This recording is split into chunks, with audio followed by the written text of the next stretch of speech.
He was tutored by a deacon, then ordained an Arian presbyter at the age of 29, and Euodia became Thecla, named after a female disciple of the Apostle Paul, whose life and martyrdom she had read about in The Acts of Paul and Thecla. After serving 8 years as an assistant in the Eastern Roman capital, Thecla had been assigned to Ravenna, with the mandate of resurrecting its declining Arian community. Now, at the age of 71, she was a grey-haired widow who had helplessly watched her responsibilities shrink to one scattered congregation in the decrepit port quarter of the city. Her energy and freedom had gradually diminished along with her flock over the past years, and Thecla's sense of humor recognized the irony of her church being dedicated to the Anastasis. The Greek word meant resurrection. Thecla watched 2 members of the civic guard light torches at the street corner on the shadowed west side of the road. Near the first evening hour, the Armeni was almost deserted. Only a few customers were in shops, and it was still too light for women from the local brothels to begin soliciting for temporary lovers. Although the late afternoon sun softened the port building's scarred stucco faces with a clean wash of apricot-colored light, and a faint glow from unshuttered windows gave the area a deceptively well-off look, Thecla mused that if the poor indeed were to inherit the earth, the kingdom would certainly be inaugurated in the squalor of Ravenna's harbor area. Apartment blocks along the Armeni formed the bulwark of a warren of artisans' workshops and 2- or 3-story dwellings where dockworker families lived, or slaves were quartered and rented out by their masters.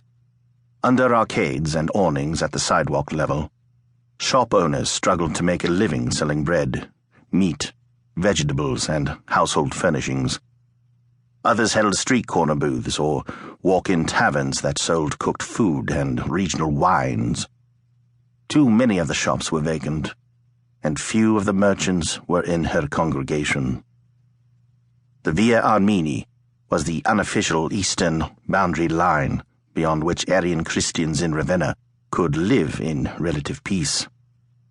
The Anastasis Basilica, set in an open space just west of the road, dated from an earlier time, and its walls were marred by occasional damage from the city's more rowdy youths.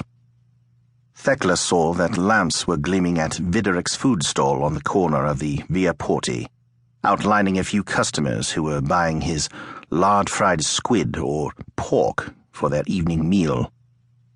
She inhaled the cool air with a frown. The ever-present smells of animal dung and salt and fish on the Adriatic off-sea breeze had been overlaid by that of greasy smoke and garlic-laced meals being prepared in port quarter kitchens or taverns. Her stomach reacted to the smells with another gurgle of colic.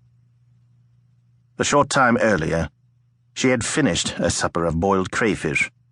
Now, a growing queasiness made her realize that the honey-sweetened sauce of cumin and pepper had probably masked spoilage of the crustaceans.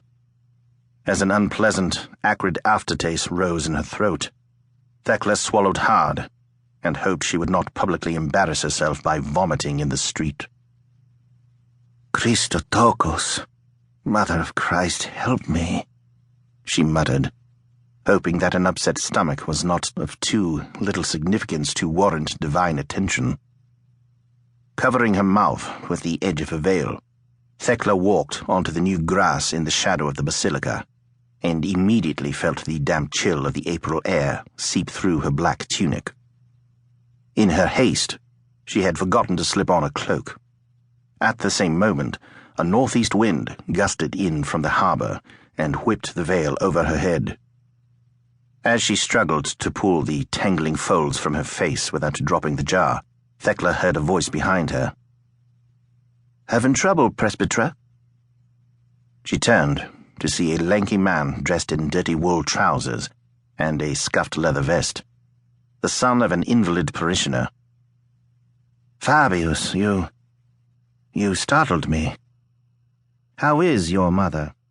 Legs still bad?"